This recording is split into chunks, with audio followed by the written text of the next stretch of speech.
family member. And it's something that, if you are not strong enough, it will tear you apart. Told by America's #1 royal source. We have incredible relationships, incredible access. We often know something is going to happen before the rest of the media does. You're going to hear revelations that you've never heard before. Harry and Meghan wanted to turn their public life into a private life. As a couple, they were under an incredible amount of pressure and scrutiny. They made it known how horrible this was, that their privacy was invaded in this way. But what would happen next was shocking. They dropped a bombshell that rocked the monarchy. This wasn't just headlines in England. This is headlines in every single country. This was panic stations for the royal family. And the world is waiting to find out what will happen next. What did it mean for their titles? What did it mean for how they could earn money? Not everybody's on the same page, that much we know. They are totally royal rebels. It's changing everything for the future of the monarchy. What happens now?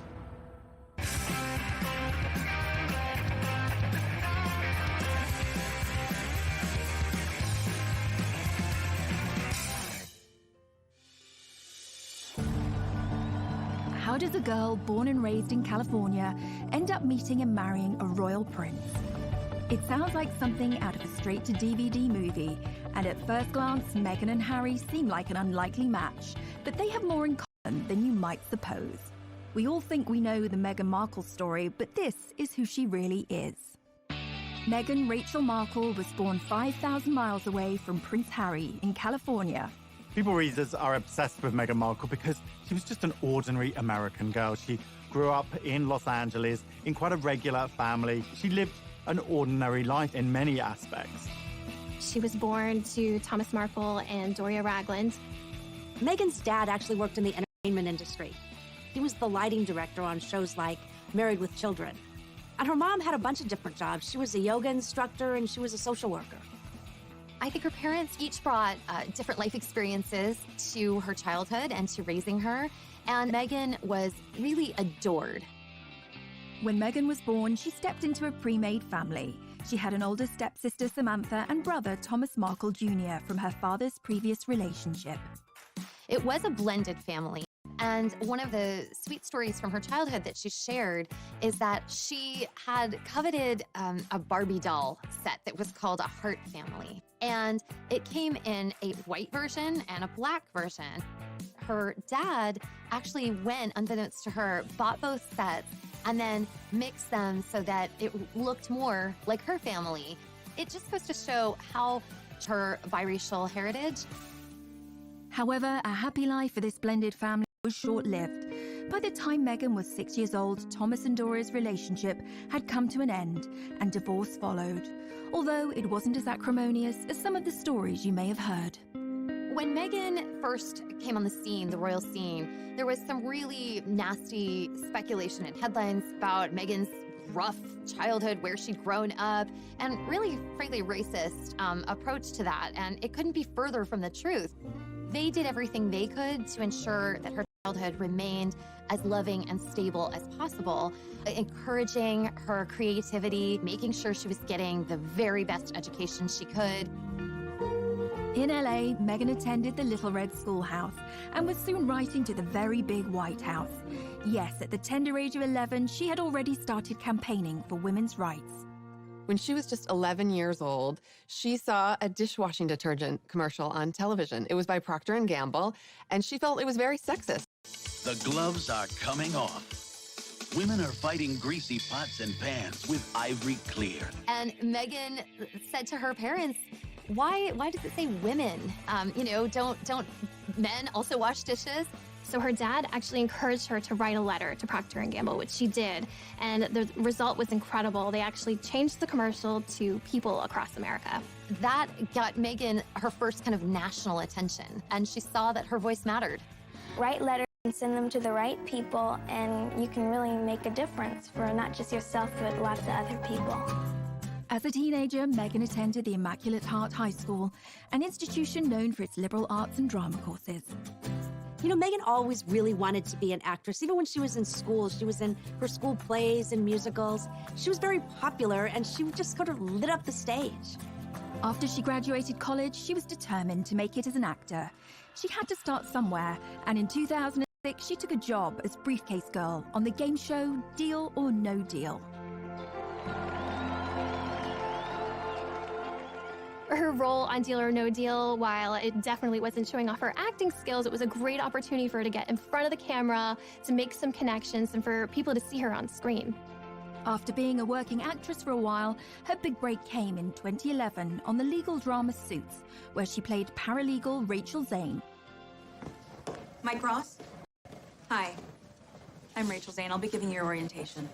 Wow, you're pretty. Good. You've hit on me. We can get it out of the way that I'm not interested. No, I'm sorry. I would... Take notes. I'm not going to repeat myself. I love you. Rachel Zane actually was kind of a lot like Meghan Markle in my mind. She was very chill, and she had a big heart. She just wanted to help. Once Meghan hit the big time, she had a platform and could use it to further her passion for activism. Meghan also promoted herself on social media with her own lifestyle blog called The Tig. You'd think that with everything going on, she wouldn't have time for romance, but she did. Meghan met Hollywood producer Trevor Engelson in 2004, and they had a long relationship and wed in 2011, and they seemed like a great fit at first, both pursuing these careers in Hollywood, him behind the scenes and her in front of the scenes with Suits. But the marriage was not to be. They were under a lot of pressure trying to sustain a long-distance relationship, and it proved to be too much for Meghan and Trevor. Their marriage lasted less than 2 years, and Meghan mailed back her wedding ring to Trevor, the divorce papers citing irreconcilable differences. Meghan was back on the market and ready to find her Prince Charming, unaware that he was living in London and was an actual prince. Across the Atlantic, Harry had a very different upbringing and a life that would turn him into the man we know today. Harry was born into a family that can trace their ancestry back over 1,000 years. Let's take a quick look at his family tree. Harry's grandmother is the Queen, but she's also the Duke of Lancaster, and she's married to a Duke, the Duke of Edinburgh. Beyond that, we've got their children, the Prince of Wales, Prince Charles, that's Harry's dad, his brother, Andrew, the Duke of York, Edward, the Earl of Wessex, and Charles's sister is Princess Anne, but she's also called the Princess Royal. Prince Charles married Diana, the Princess of Wales, and they have 2 sons, William, the Duke of Cambridge, and Harry, the Duke of Sussex. Thanks to his brother's kids, Prince Harry is knocked back to 6th in line to the throne, and all being well, he's now never going to get his hands on the crown jewels. Although Harry was born into a world of breathtaking privilege, he suffered a tragic childhood. Harry's childhood is really rooted in tragedy. His mother was killed when he was just 12 years old, when she was chased by paparazzi in Paris, and so he had to deal with that tragedy at such a young age, which definitely affected him for life. For anyone who remembers the death of Princess Diana, one of the most heartbreaking elements was seeing her young sons, William, Harry, who was just 12 years old, having to maintain that famous stiff upper lip. Everyone had to be stoic and be this brave face for the nation, when Harry, a young boy, would have just been absolutely, crushed inside. We all remember the envelope with the word mummy on Diana's coffin. It just contained all of those intense emotions, and not think that later on, those feelings are going to need to be dealt with. Even an untroubled childhood can lead to a messy young adulthood. As Harry got older, he gained a reputation for being a rebel and a globe-trotting party boy. Harry's wild years throughout his 20s are well documented, from skirmishes with the paparazzi in public, to a costume party where he came dressed as a Nazi. It just was endless. But today we know that all the sort of rowdy times were kind of a last hurrah before he left for his service. Harry went from party boy to action hero when he joined the military, where he served for 10 years, including 2 tours of Afghanistan. He thrived in that environment. Perhaps it was a relief for him being able to step away from the spotlight. He was a particularly skilled Apache helicopter pilot and gunner, and rose to the rank of captain. During the military, he was able to get out of the public eye. He was able to be one of the guys. And that really allowed him an opportunity to blossom in a way that he hadn't when he felt a little more repressed in the royal family. This is when we really began to see Harry coming into his own. And, watching him fly helicopters in his camo, this is when he starts to kind of rise as maybe the most sought-after bachelor in the world. Harry was always a big hit with the ladies, and some of his romantic liaisons have been with businesswoman Chelsea Davy and British model Cressida Davis, who is actually a descendant of King Charles II. Harry certainly had a busy dating life, but once he started dating someone, the whole spotlight of being in the royal family came down on them, and they couldn't handle it. Two of his biggest relationships ended because the girls couldn't stand being in that media glare. So single again, the most eligible bachelor in the world was looking for love. But going back a little further, what about some of Harry's ancestors and their love lives? The path to royal romance has never been a particularly easy one, unless you were King Henry VIII. He set up his own religion just so he could divorce his first wife. Divorce was strictly forbidden by the Pope in those days, so Hank VIII set up the Church of England in 1534 and made himself the boss. With that technicality out of the way, he went ahead and married 5 more times. But he had 2 of his wives, Anne Boleyn and Catherine Howard, beheaded. In 1937, King Edward VIII married Wallis Simpson, not just a commoner, an American, and if that wasn't bad enough, she was a divorcee. And like Henry VIII, who did what the heck he liked, Eddie's problem was that the Church of England didn't allow people to remarry if their ex-spouses were still alive. This was like to abdicate. That's a lot to give up, especially when Mrs. Simpson was also seeing a married car mechanic called Guy Trundle. I promise you, we're not making this up. But rumours were she'd learned some tricks in a house of ill repute, which sounds thrilling, if rather tiring. If you wish to marry a commoner, you may end up with a morganatic marriage or left-handed marriage. An evenly socially balanced marriage where the royals' titles and privileges don't extend to the spouse or offspring. It's a bit like flying, way easier to downgrade than upgrade. That law got changed for William and Kate, by the way. Now, Princess Margaret discovered that when she fell for Peter Townsend, a married man. Her sister, the Queen, told her she could marry him, but she'd lose all her titles and privileges. She decided to hang on to them and dump him, which feels extremely fierce and badass for 1960. Good choice, Madge. It goes to show that the path to true love is never easy, especially if you are marrying into the royal family, and Meghan would face her own challenges. Coming up. It was a very bold move, him standing up and protecting his girlfriend at the time and saying, I'm not standing for this.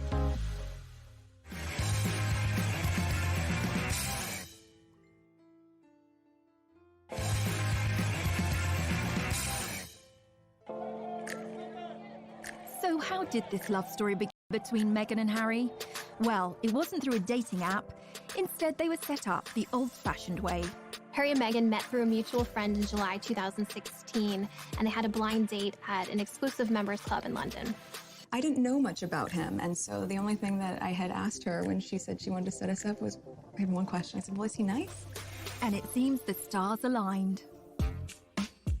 Hello, I'm world-famous astrologer Angel Idealism.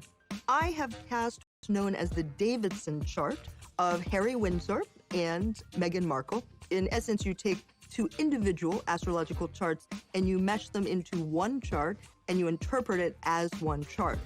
What's interesting, while I'm looking at Harry's chart, I wouldn't automatically say, oh, here's a royal. Saturn is where we have approach avoidance. I want it, I don't want it. I'm gonna eat that muffin, I'm not gonna eat that muffin. So he has it on his power seat, and Saturn rules authority figures. So he's yes, no, yes, no, yes, no. I want to be an authority figure, I don't want to be an authority figure. Meghan Markle, with loads of sparkle. So she does have Venus in Virgo, which is a difficult Venus position. Venus in Virgo is, I love you, comma, but your feet are stinky. I love you, comma, but I know you're a royal, but could you not be? They're so bloody good together because Harry is a Virgo. And of course, Meghan has Venus in Virgo. So when somebody's Venus is on your sun, it's like you meet and it's love at first sight. So it's all or nothing, do or die. A yes is a yes, a no is a no, generic coupling. After a handful of dates, things moved quickly, and Prince Harry invited Meghan to accompany him on a trip to Botswana in Africa. Classic 4th date move. We camped out with each other under the stars. We spent going jogging for 5 days out there, which was absolutely fantastic. So then we were really by ourselves, which was crucial to me to make sure that we had a chance to get to know each other. Yeah. Harry and Meghan were doing real-life Sleepless in London and Toronto at the time. Meghan's living in Toronto, where she has this busy career on Suits. Harry, of course, based in London. Like anyone knows, long-distance relationships aren't easy, but they found a way to make frequent trips to see each other as much as possible. For the first few months of their dating life, they were able to enjoy their secret love affair away from the glare of the media. But their relationship leaked out on October the 31st, 2016, with news Harry was dating an American actress. There's a misconception that because I have worked in the entertainment industry that this would be something I would be familiar with. But even though I've been on my show for, I guess, 6 years at that point, and working before that, I've never been part of tabloid culture. I've never been in pop culture to that degree and lived a relatively quiet life. The British tabloids were incredibly harsh to Meghan. They used racially tinged language to describe her. They felt like she was a money grabber, a social climber, that she was doing this to be famous. The treatment of Meghan echoed how his mother Diana had been harassed and hunted by the press, but this time he was in a position to do something about it. The royal family is famously tight-lipped when it comes to talking about stories in the media, but on the 8th of November 2016, Kensington Palace issued a statement that showed Harry's true feelings and anger at the situation. That was one of the first signs, really, that Harry wasn't like the other royals, that he was not going to be put in a box and to just accept what the situation was. It was a very bold move, him standing up and protecting his girlfriend at the time and saying, I'm not standing for this. But also, Meghan was in love. She was going to do what she had to do to be there for him and to kind of deal, because you could tell this was not something that was taken lightly for her either. She took this relationship very seriously, which is clearly why she stuck around. Away from the headlines, this starry-eyed couple kept moving forward. Meghan and Harry's first public appearance on the world stage was at the Invictus Games, an international sporting event set up by the Prince for injured soldiers. They walked in to the stadium hand in hand, and it was clear that this was someone special in his life, and he was making it known to everyone. The couple were totally at ease with each other and very natural. We saw early on just how happy they were together, and part of that was through how they were breaking royal protocol. They would touch hands. We would see a little, made us root for the two of them, that this was going to work. Soon, Meghan started reprioritizing her life. She shut down her social media site, The Tig. She walked away from Hollywood. Which kind of had the hands of the palace saying, okay, if you're going to be a princess, then we need to get all of these things in order. After weeks of anticipation, the world finally got the news they had been waiting for. On November 27th, 2017, Meghan and Harry announced their royal engagement. It was official. The couple, thrilled and happy to be engaged, greeted the media as a united front at the official photo call at Kensington Palace. Was it romantic? They walked out in Buckingham Palace to a place called the Sunken Garden. This was a garden that was really special. It was a favorite spot of Harry's late mother, Princess Diana, so it was a nice homage to her, a nice way of including her in the moment. You could just really feel the love radiating off of them. And it was the first moment they saw the ring. So it was a beautiful, enormous diamond ring. The center stone is from Botswana. And then the two outside stones were from Princess Diana's collection, so including Harry's late mother in this moment. They released a beautiful set of photos that were really stunning. But even then, some of the press point out things chipping away at Meghan, pointing out ridiculous things, that she wasn't wearing tights and this wasn't following royal protocol, which is just kind of ridiculous and archaic. Harry and Meghan's natural way with each other, this ease that they have, was apparent from the start, especially during this engagement announcement, holding hands, looking up at each other, all smiles, very comfortable with each other. And this was a stark contrast to the engagement announcement that we saw from Harry's mother and father, Diana and Charles, where it seemed uncomfortable and slightly awkward. Can you find the words to sum up how you feel today, both of you? Difficult to find that sort of word, isn't it, really? Just delighted and happy. And I'm amazed that she's been brave enough to take me on. And I suppose in love. Of course. Whatever in love means. And And while he must have endured a refreshed grief as he reflected on his mother not meeting Meghan, he said that they would have got along smashingly. They'd be thick as thieves, without question. I think she would be over the moon, jumping up and down, you know, so excited for me. But then, as I said, we would have probably been best friends with Meghan. She's with us. I'm sure she's with us, yeah, you know, jumping up and down somewhere else. Coming up. Meghan and Harry's wedding was like a wedding that the royal family had never seen before. It's just like more glamorous than the Oscars.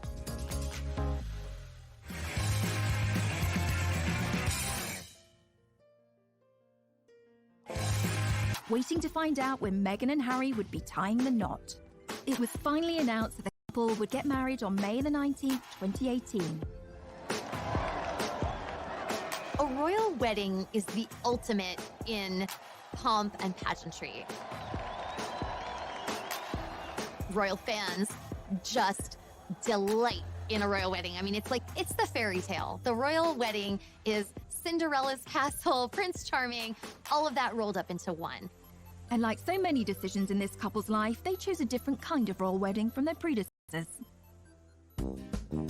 The average wedding in America these days costs around $35,000, which seems like a lot, and a pretty compelling case for a drive-through off the main drag in Vegas. The most recent royal weddings have become much more fancy-schmancy affairs. I mean, maybe not Kim Kardashian fancy, maybe not Elton and David pink champagne and caviar fancy, but in terms of cost, royal weddings win every time. Will and Kate's wedding cost $34 million in 2011. The price went up again for Harry and Meghan's wedding. That cost around $45 million. Sibling rivalry or just a lot of transatlantic flights? One of the most expensive royal weddings ever was in Monaco. Prince Albert II married Charlene Whitstock. That was about $70 million. But have you ever been to Monaco? A cheeseburger is like $40. It's ridiculous. Even that, there was nothing compared to Harry's dad. In 1981, nearly 1 billion people watched as Diana Spencer married Prince Charles. And if you adjust for inflation, it cost somewhere between $70 and $110 million. But for all that, today's royal weddings seem like lavish affairs. Most of the budget goes on security. Right, back to Miss Markle. As Harry's bride, she provoked controversy not only as the first American to join the royal family, but the first biracial person to marry into it. Meghan had her own ideas of how she wanted her wedding day to be different. Harry and Meghan chose to have theirs at Windsor Castle in St. George's Cathedral, which is almost 700 years old and the final resting place of Henry VIII.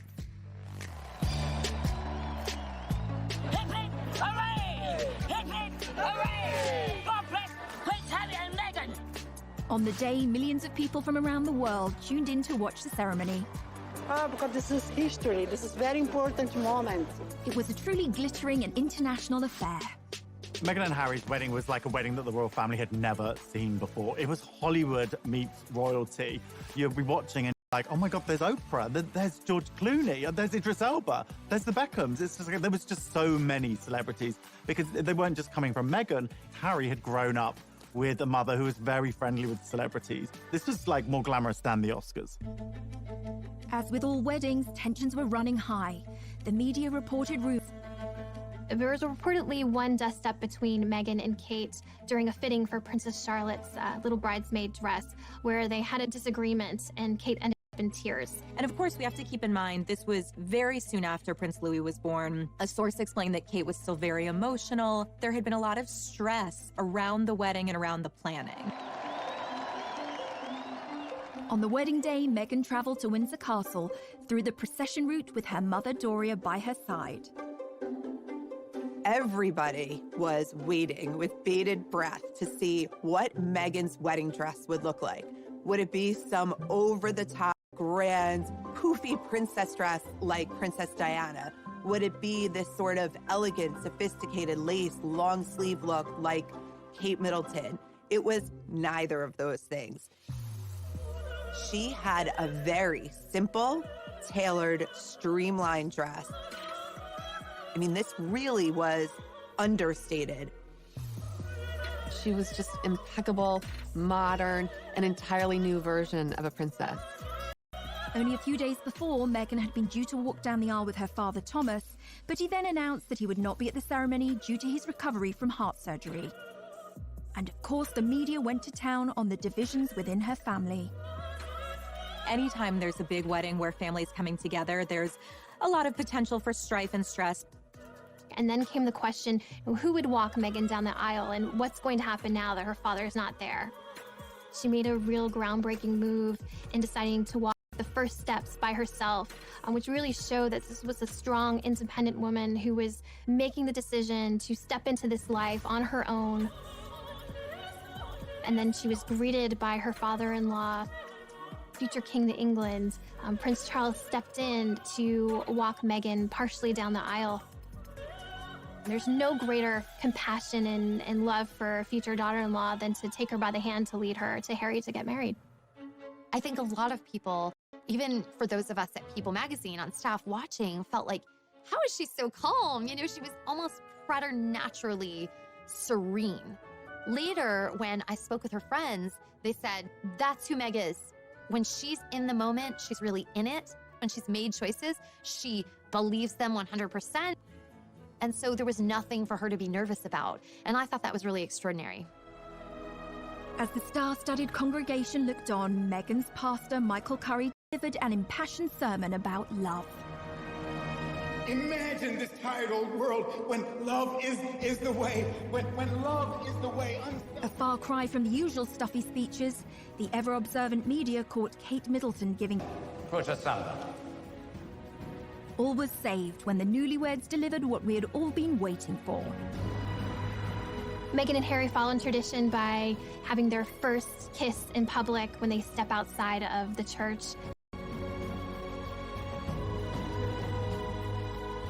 It was really the sort of like big PDA moment between the couple. The crowd went absolutely wild. It felt like it could just be your friend's wedding and they happened to be really in love, but it happened to be something that millions of people were watching. So it was that authenticity and that genuine love that really came across, just as all of their other public moments had brought. That day, the couple received a new title from the Queen, Duke and Duchess of Sussex, and their new life began. Coming up, they really felt protective of this new baby and wanting to make sure he had as much privacy as he possibly could from the very start.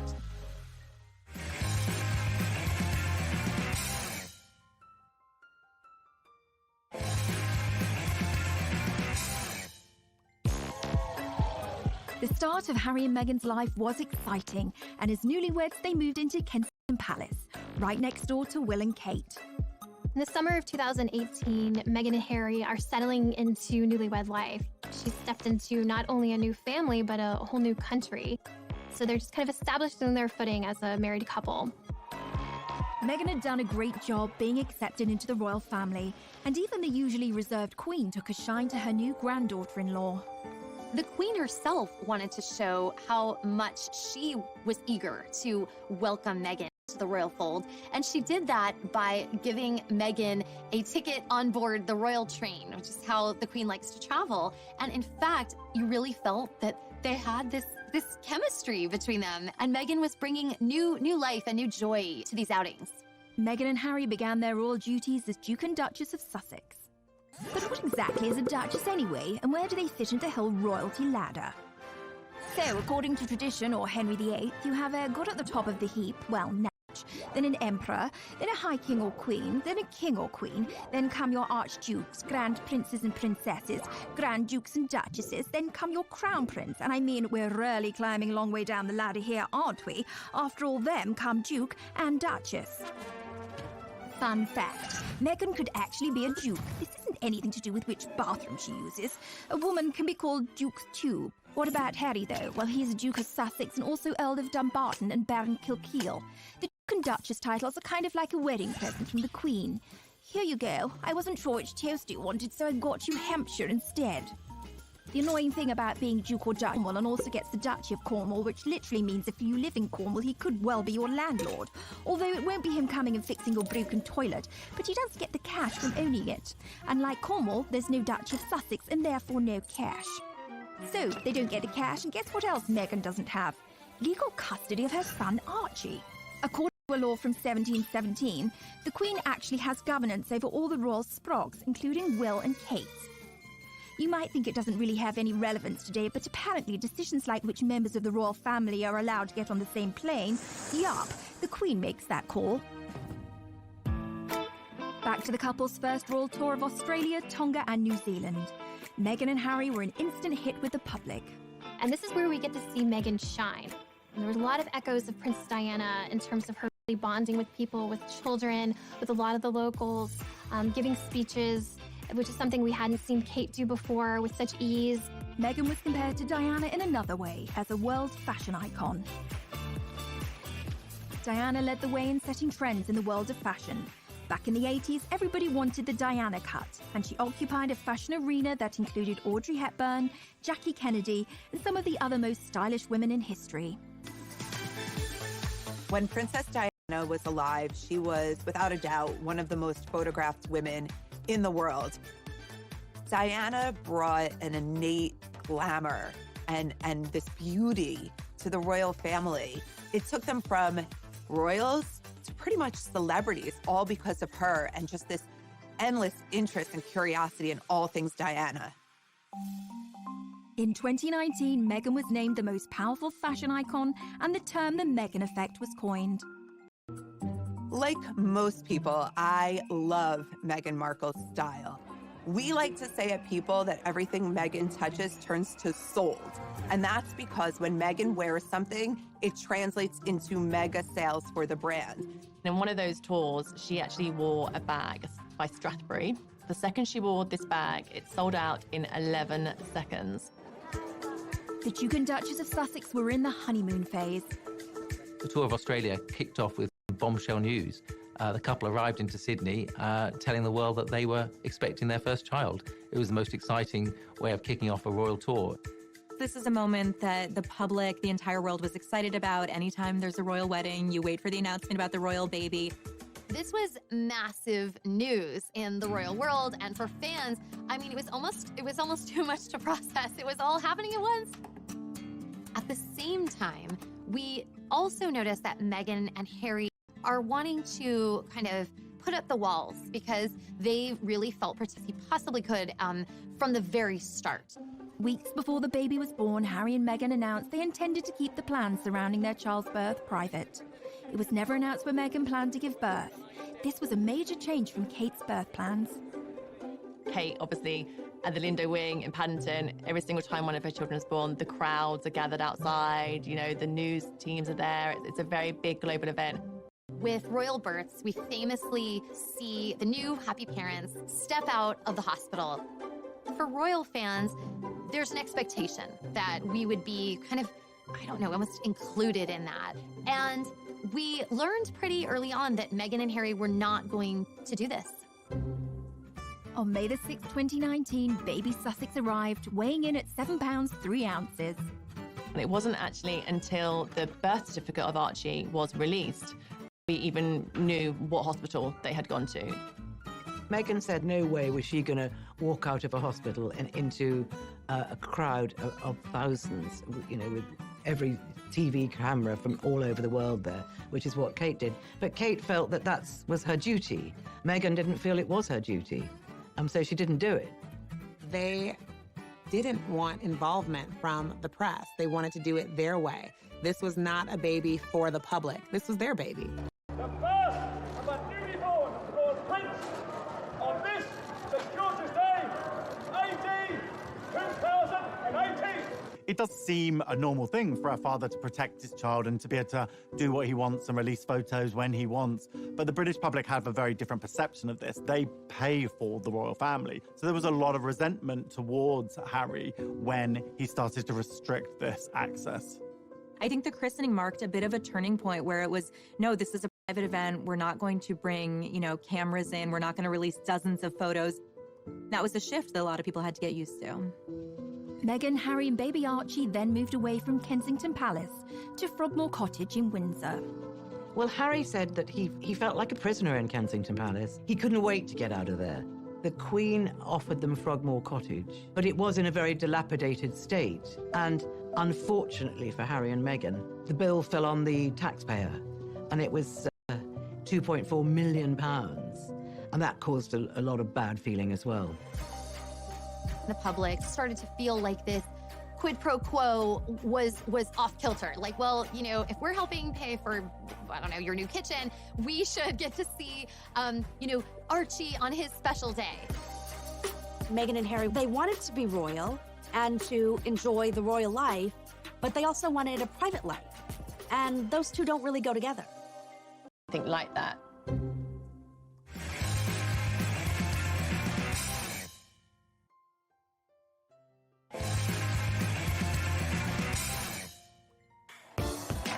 There's more to being royal than cutting ribbons and waving. There are very strict rules and protocols that must be followed. My name is Micah Meyer, and I'm the founder of Beaumont Etiquette. My training is very formal. It was done in London under a former member of the Queen of England's household staff. I think there's this heightened level of fascination when we all saw Meghan Markle marry into the royal family. We're like, wait, a real average person can become a real royal? In our minds, we just saw her go from A to B, but that definitely wouldn't have been the case. She would have been, you know, practicing in royal aids, would have literally guided her throughout the entire process. Behind the scenes, she had to basically, in essence, join a royal training camp of how to become a royal. For instance, when you're addressing the Queen, she is Her Majesty, and after that, it's just ma'am, rhymes with jam, and it's always a curtsy, especially in public. Meghan, we saw it for the first time on TV, we were cheering her on, and the lower and the deeper her curtsy went, the more confident she became. And so we can see her confidence in her training kind of evolve. A lot of etiquette around the royal wave, and we actually see how she starts on that day that she was first engaged, and you know, she's waving and very excited. And then we see her at the next event, and suddenly we see her fingers are together. And then we see that elbow come in even further, and then we see the polished wave in the end. Even the sitting position, that's one huge part of Meghan's training, we literally saw happen before our eyes. We see the old Meghan, and she would have one leg crossed over the other and her ankle kind of out and you know, flapping about in a very casual way, which is very comfortable. As she becomes a royal, we see her training go into effect. That first big event where she's sitting next to the Queen, she's using this new technique. She has one over the other, pointing forward, and it's so tight. It's almost like there's a rubber band from her knees to her ankles. And if you tried to slip a little credit card in between her legs, good luck. You wouldn't have gotten it through. You can imagine how intimidating that first session of afternoon tea with the Queen must have been. Holding a teacup is actually even harder than it looks. You actually pinch your fingers together through the teacup, and then you use your middle finger underneath it. And if you want to support the teacup, you can use two fingers like the Duchess of Cambridge does at the very bottom. Knowing what she went through, how fast she went through that training, that's not typical for a royal. And she really did a good job. But Meghan hasn't always been so obedient, and when she started tearing up the royal rulebook, her newly universal adoration and shine began to fade. One of the ways that we see Meghan and Harry start to bend some rules. Unlike previous royal princesses' involvement with Vogue, Meghan didn't just pose for the magazine. In fact, she didn't put herself on the cover. She celebrated women around the world who are doing extraordinary things. It was called Forces for Change, and it included interviews with everyone from Jane Fonda to Greta Thunberg. It was the first time that a member of the British royal family has done anything like that. This move was seen as too political by some critics, who saw this as kind of an inappropriate royal role for her and not what we had been used to seeing. There's an interview between Meghan and Michelle Obama, and Michelle Obama gives her some advice about how to handle fame and the royal family. Usually, you don't get outside advice. The palace is what gives you the guidance that you need to go forward. That didn't really go over well with some people. Yet again, Meghan was feeling the backlash from the world around her. Humans fear change, and in this situation, there was a lot of change going on. The aristocracy and the monarchy is a stuffy institution. Meghan came in and she was completely different. She was an American, she was biracial, she was a divorcee. I think there could have been some fear that she is something other and that she could affect the monarchy and chip away at the monarchy. You know, I think in some ways, what Meghan and Harry have done is just shown, listen, we're going to do what's right for us. We are going to do what we are comfortable with. Meghan and Harry are not the only royals to have a rebellious streak. There's a long line of royal rebels, but there are those who know how to make it work for them. What about Princess Margaret, the Queen's sister. She liked to party. She partied hard with her daughter's godfather, Anthony Barton, with a former Prime Minister's nephew, Alex Douglas Horne, and it's thought she even partied with Mick Jagger and Warren Beatty. She partied hard in her party house on the party island of Mustique. But then she calmed down and got herself a toy boy, marrying a guy 17 years younger than her. Then she got the first royal divorce since 1901. She rocks. But if you ask us, the royal rebel closest to Meghan's heart would probably be Princess Louise, Queen Victoria's fourth daughter. She questioned everything, earning her the nickname Little Miss Y. She was very cool. She refused to marry someone she didn't love, was an ardent feminist, and visited imprisoned suffragettes, the protesters for equal rights for women. And, stop me if this sounds familiar, she got married and moved to Canada. Her full name? Louisa Caroline Alberta, and yeah, Alberta, Canada is named after her. The province was originally going to be called Louise. If you can find a more Meghan-friendly royal rebel than that, then you can send us to the Tower for treason. Coming up. It was a huge betrayal for Prince Harry and Meghan, and they let it be known. They filed suit.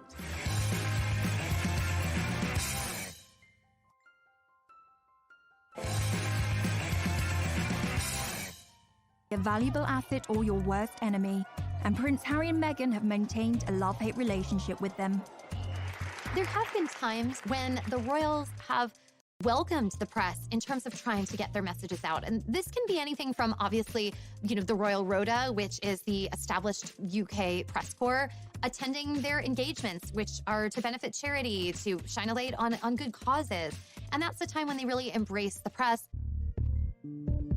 Even Harry's mother, Diana, used the media to her advantage. Princess Diana famously used back channels to set up an interview with the BBC's Martin Bashir on the show Panorama. And she did that because she felt that she could not make her side of the story heard. When no one listens to you, or you feel no one's listening to you, all sorts of things start to happen. For instance, you have so much pain inside yourself that you try and hurt yourself on the outside because you want help, but it's the wrong help you're asking for. People see it as crying wolf or attention seeking, and they think because you're in the media all the time, you've got enough attention, inverted commas. But I was actually crying out because I wanted to get better. We have never seen any royal open up the way Diana did, the way she bared her innermost thoughts and feelings. But unlike Diana, Meghan was too new to royal life to start airing her grievances publicly. But her friends would rally to the cause. In an exclusive interview with People magazine, Meghan's inner circle opened up about the Duchess's private life and her struggles with the UK tabloids.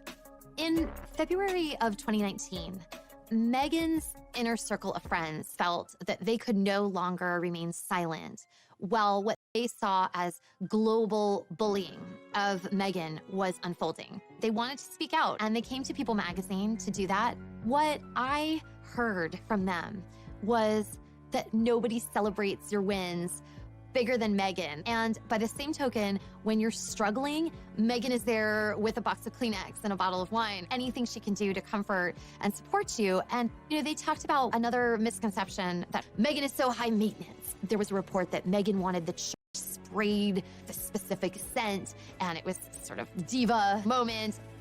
And the friend said, Meghan is so religious, she would never, ever disrespect a holy place like St. George's Chapel at Windsor Castle, and that's a contradiction to who she is.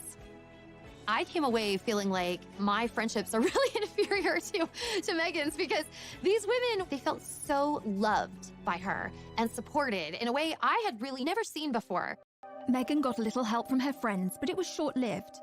Later that month, the Daily Mail ran an article that for Meghan and Harry crossed the line.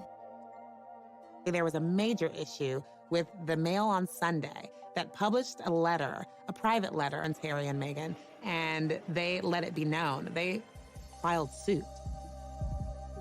She obviously feels like it's a copyright issue that they went ahead and posted that letter without her permission. The action was accompanied by a scathing statement from Prince Harry denouncing the media's bullying of his wife. This clearly goes back to his anger and his hurt at how his mother was treated. Days later, Prince Harry sued the owners of The Sun and Daily Mirror for allegedly hacking his voicemails.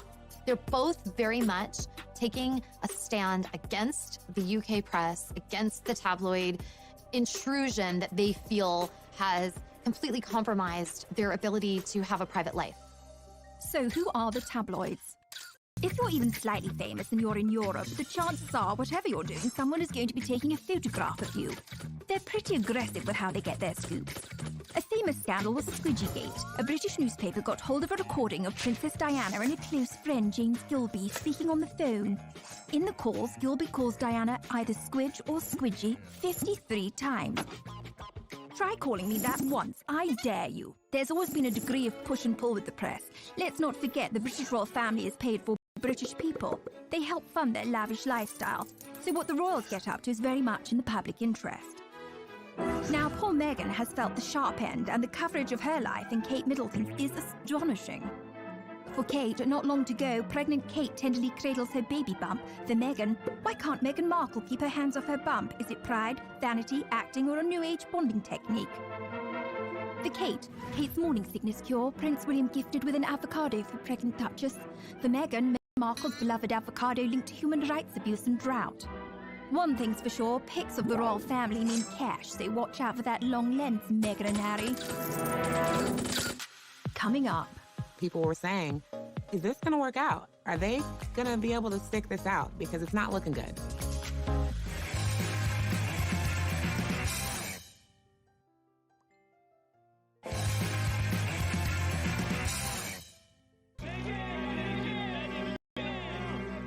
As media scrutiny intensified, so did tensions inside the royal family.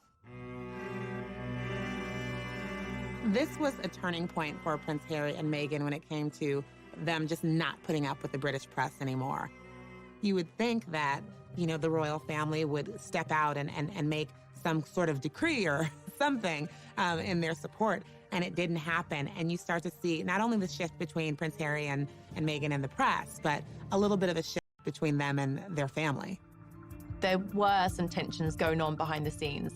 I think what happens with any family is that an outsider, someone else, as copacetic as they seemed, things were sort of strained. People obviously looked into a lot of this, and what appears to be at the root of it is a division between the brothers, William and Harry. Tensions between Harry and William had apparently been growing for some time. What had happened is Prince William had confronted his brother in the run-up to Meghan and Harry's wedding, and he just questioned him about, do you think she's the right girl for you, effectively? Is she the right person for this job? That went down badly with Harry. We understand was obviously quite angry. Harry never forgot that. That started a rift that had only deepened. They were never able to really heal from that initial disagreement. Harry and William have always had a particularly unique bond as siblings. Let's explore the brothers' relationship a little bit deeper. William and Harry were born just over 2 years apart. They were close as children, and as they grew up in a family where roles and status mean everything, it was inevitably going to put a strain on even the tightest brotherly relationship. In royal circles, children are often referred to as the heir and the spare. The eldest is destined to be king, while the younger one can end up feeling a little redundant. For William to take a leap like Harry's would be almost unthinkable. He has a lot of skin in the game. He's going to be the freaking king after all. But the pressure on him to stay would be impossible to resist. Harry, by contrast, as the spare, has a little more wiggle room. One thing's for sure, they're both dealing with massive adjustments to their lives, so it's anyone's guess what the brothers' relationship will look like moving forward. Meanwhile, Kate and Meghan were dealing with their own issues. I think we all wanted Meghan and Kate to be best friends because we love Kate and we love Meghan, and it was, okay, now we have two of them. But they're so different. They grew up completely different, and they have different roles now. So when they didn't really seem to become best friends, people started thinking that they were frenemies. And the tabloids went crazy, setting them up against each other. Any new mom can understand the value of calling a girlfriend and having someone over to help you out and figure out this new role as a mother. And Meghan was very isolated. She was starting anew without the support system that most of us have when we enter this new chapter of our lives. So you had Meghan having trouble settling into royal life. Kate is not able to necessarily be that support. And Harry and William not talking very much anymore. So the two couples became estranged. It was on a tour to South Africa that Harry and Meghan seemed to finally reach a breaking point. When they were in South Africa, they recorded a documentary with ITV, and it was really the most personal we've ever seen Harry and Meghan be. They had a film crew following them, and this really was the first time that there honest about how they felt. They did an interview with Tom Bradby, who is a TV for Harry, and he interviewed them, and Harry was amazingly open. You're living in this goldfish bowl, the interest is huge, the pressure is great. I mean, do you want to talk me through the last year and where you're at? Look, part of this job and part of any job, like everybody, means putting on a brave face and turning a cheek to a lot of the stuff. But again, for me and for my wife, you know, of course there's a lot of stuff that hurts. They felt that they were in isolation, and they also felt that they had no support when it came to all these things that they were uniquely dealing with. Another huge moment in that documentary was where Meghan spoke out about how she was feeling. You could tell that she had been struggling in her role as a new royal and as a new mom. It's obviously an area one has to tiptoe into very gently, but I don't know what the impact on your physical and mental health or pressure that you clearly feel under.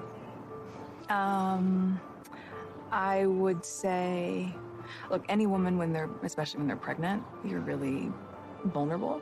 You add this on top of just trying to be a new mom or trying to be a newlywed. And also thank you for asking, because not many people have asked if I'm okay, but it's a very real thing to be going through behind the scenes. I think Meghan was really sending a message direct to camera saying, I need help here. This is a difficult situation. When she says not a lot of people have asked if I'm okay, she's not really referring to the public or fans who support her.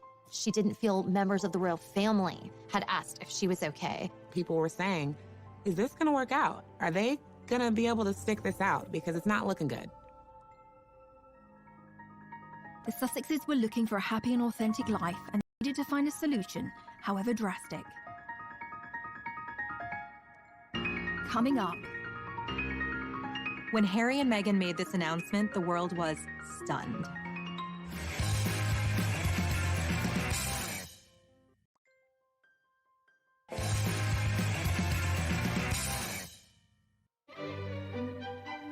We all remember those moments in history that changed the world. The first moon landing. Assassination of John F. Kennedy. The first time we saw Kermit the Frog's legs. So weird. And when Harry and Meghan decided to leave the royal family. A royal announcement that is sure to rock the United Kingdom. Royal split. Harry and Meghan quit. Going it alone, the Duke and Duchess of Sussex. The royal family reeling this morning. A rift in the royal family not seen for a generation. I remember exactly where I was when I heard the news that they were leaving. I was sitting in my office at... I feel like we were in a meeting and we were like, wait, what? The rest of the royals didn't even know it until 10 minutes before they put this statement out. On the 8th of January 2020, a statement was released from the Duke and Duchess that they were stepping down from royal life. They did it on social media, of all places. So right away, we were kind of all scrambling to keep up. It's on Sussex Royal, and is there going to be more coming? And who's going to answer the questions? I can't even imagine the chaos in the palace on that day. The poor queen, she's 93 years old, and now this. One of her favorite grandsons now stepping back from royal life, and what does that even mean? News like this usually goes through the royal communications team, goes through the queen. There is a long list of steps you take before this goes out to the public. So why did Meghan and Harry hastily make this announcement? I think part of this rush decision on their part was because the story had actually already been leaked to the Sun newspaper. They were running it the following day, and from what sources tell me, they were forced into releasing their own statement. Harry and Meghan felt that when the news leaked to the Sun newspaper, they had no choice but to try and get out ahead of it. So suddenly this train had completely left the station and everyone was kind of struggling to keep up. I think it was a bad decision on Harry and Meghan's behalf to rush out this document without checking with the royal family. You don't change your decision-making and go against the Queen just because some scrappy journalist in London is saying that they've got a story. There had been rumours that Harry and Meghan had been in discussions with members of the royal family about leaving the monarchy, but this surprise announcement was a stunning reveal for all parties involved. It is a bit of a soap opera, but I mean, quite frankly, the things that have happened recently, you couldn't write it. You can hardly imagine how difficult that talk must have been between Harry and Meghan about what they were going to do. They've put Archie down to sleep, and they are trying to figure out how to walk away from one of the most important families in the world. Meghan and Harry have not been the only royals to drop a bombshell. Being royal is a high-stakes game, and if we look to the past, Meghan and Harry are not alone in causing a few royal eyebrows to be raised. Good old Chuck and Kemi, Charles and Camilla, first met in 1971, but waited 34 years to get married. In that intervening time, Charles married and divorced Princess Diana. There was an infamous moment when they were asked, "And are you in love?" Diana replied, "Of course," and Charles drawled, "Would really had married and divorced Andrew Parker Bowles." But they didn't exactly wait until their wedding night to hook up. They were still married, but it was to the reported approval of Camilla's first husband, who knew all about it. In fact, a recording of a phone call between Charles and Camilla got leaked, which is far, far beyond what you might call a bit saucy. We'll let you look that one up for yourselves. This is a family show, people. So in the grand scheme of things, Harry and Meghan's bombshell seems pretty tame by comparison. The media, having felt kept at arm's length, went into a frenzy. The press and social media very quickly coined the phrase Megxit, which is really quite misogynistic. It's blaming the fact that Meghan and Harry are leaving the royal family on the woman. The British press is always blaming Meghan. They've done that from the beginning. Whatever Meghan and Harry do that they don't like, it's Meghan's fault. From a tabloid media standpoint, Meghan became the focus of she's the one driving this decision. But anyone who really knows Harry knows that he has expressed a desire to step away from royal life from the beginning. There were times in his 20s where he kind of lamented at this role that he's in and hinted at that he would love to have a life outside of the royal family. So if anything, he's the one propelling this decision, and Meghan's supporting him. But I think we know now this is a decision they made as a couple. They're very much a family unit. You know, we know they have a great relationship and that they're doing things that they think are best for their entire family. This had to be something that really weighed on them. But what must have weighed on them more was what they had been through for them to make the decision to leave the royal family, to leave the Windsors. I mean, it's a dream for so many people. And they decided to just walk away. Coming up. Something like this could bring down the monarchy. This was panic stations for the royal family.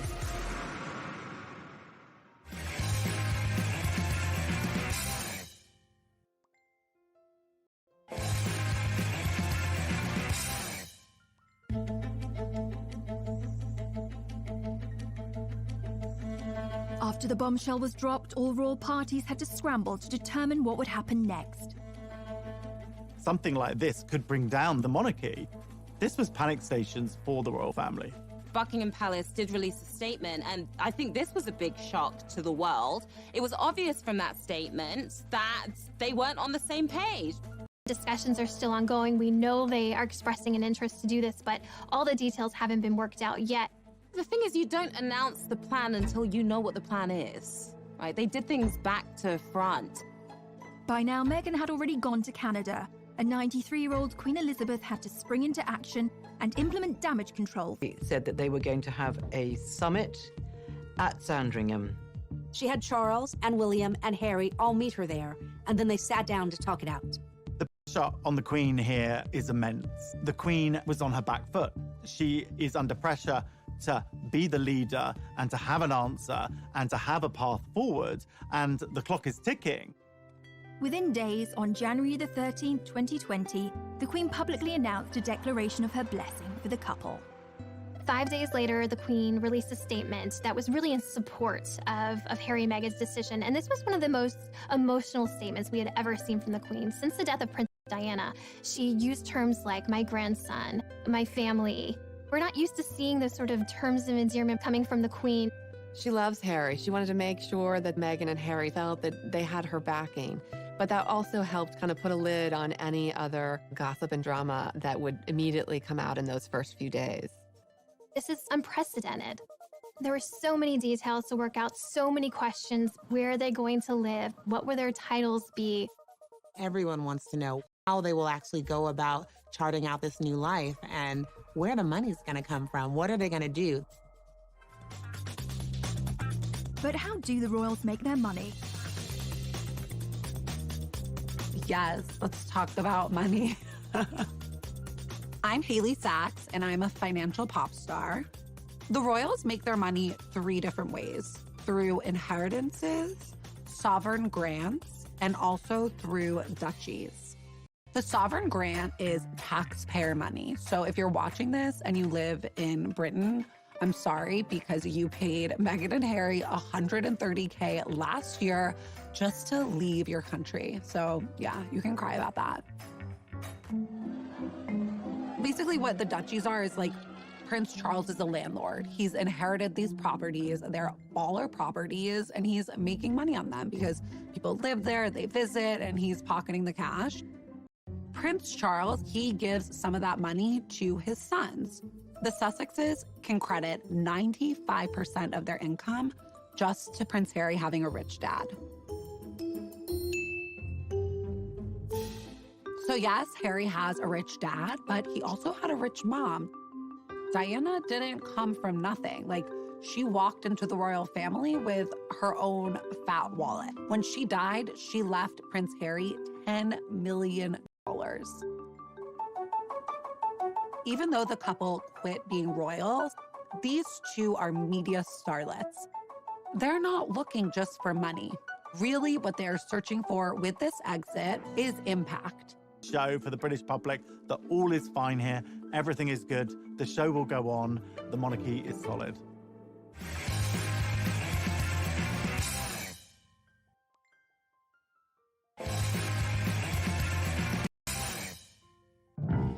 While Meghan was busy unpacking her Suits DVDs in Canada, it was back to business for the royal family.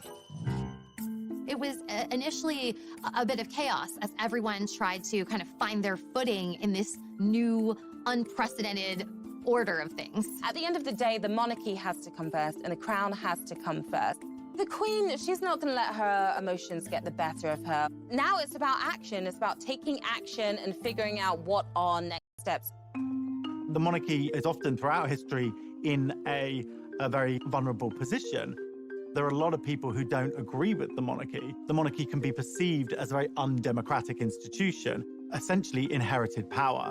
When you have somebody who is stepping away from the royal family, this makes the royal family very vulnerable. For those that had stayed, the Queen doled out presents. Prince William was bestowed with an additional royal post, Lord High Commissioner to the Church of Scotland. The royal PR team wanted the rest of the family to show a united front, and William, Kate, Charles and Camilla embarked on a rare joint charity engagement, and the British press dubbed them the new Fab Four. All this sort of family discord and fighting amongst themselves didn't look good, so the Queen wanted to fix this up. She has Charles and Camilla and Kate and William all at her beck and call to come out and present a united front as this is the royal family. We're still here for you. The Duchess of Cambridge was also being kept busy on a tour of the UK to promote her work with childhood development. Kate has really stepped forward. She just gave her most illuminating interview that we've ever heard from her. You know, it was a podcast, a very modern format, where she talked about the challenges of motherhood, the challenges of being pregnant. So she's willing to take up this mantle and help support the monarchy any way she can. They're doing the most positive things. They're putting on a great show for the British public, that all is fine here, everything is good, the show will go on, the monarchy is solid. With the royal family's united front in check, the Queen had one last ground rule that needed to be laid. What was important to the Queen was that Meghan and Harry cannot continue to use their royal titles and the trademark of Sussex Royal. She didn't want any perception of impropriety that they might be making money in any kind of way off of any royal titles. Obviously, they're known as Sussex Royal. That is their Twitter handle, their Instagram name. The whole brand is based around that. The Queen and other members of the royal family had said, actually, no, that word royal cannot be used. No one can say royal unless they really are royal. Wanted their new life. One of the things that was just so exciting to see was how they took this bold step themselves. It was world-shattering news. It made headlines the world over. Was it perfect? No. But when you kind of take control and find your voice and realize, I can make this path forward, Really inspiring thing to see. During Harry's final few days in the UK, he delivered an emotional exit speech at a charity dinner in London. It brings me great sadness that it has come to this. There really was no other option. It has been our privilege to serve you, and we will continue to lead a life of service. So in that respect, nothing changes. But I hope that helps you understand that I would step my family back from all I have ever known, to take a step forward into what I hope can be a more peaceful life. It's a tough situation, particularly for Prince Harry, because this is his family. These are the people who have loved him and raised him and who he has grown up with his whole life. We've all been in family situations that can be complicated, but they're always a part of who we are. So I think the goal for them is to still have warm relations. I think Harry and William still want to reforge their bond, but it's going to look very different than anything we've ever seen before. The rest of the world had their own reactions in the aftermath of the Sussex's bombshell announcement. While Harry filled a suitcase with a gold toothbrush, some monogrammed socks, and a copy of How to Succeed in Business, support was flooding in from celebrity friends and admirers. Bette Midler hoped Meghan would bankrupt them all, although I don't quite see how she'd manage that. Oprah Winfrey said she supports them 1,000%. And Jack Osborne observed, "Listen, Prince Harry, if I can survive my family, you can survive yours." And Meghan's friend Jessica Mulroney, who previously had the sweetest babysitting gig imaginable looking after Archie, called out critics of Meghan as racist bullies and posted this quote on Instagram after the news. "A strong woman looks a challenge in the eye and gives it a wink. Wink hard, Meghan." Coming up, how is the next chapter going to unfold? The world is their oyster right now. They can pretty much do anything that they want.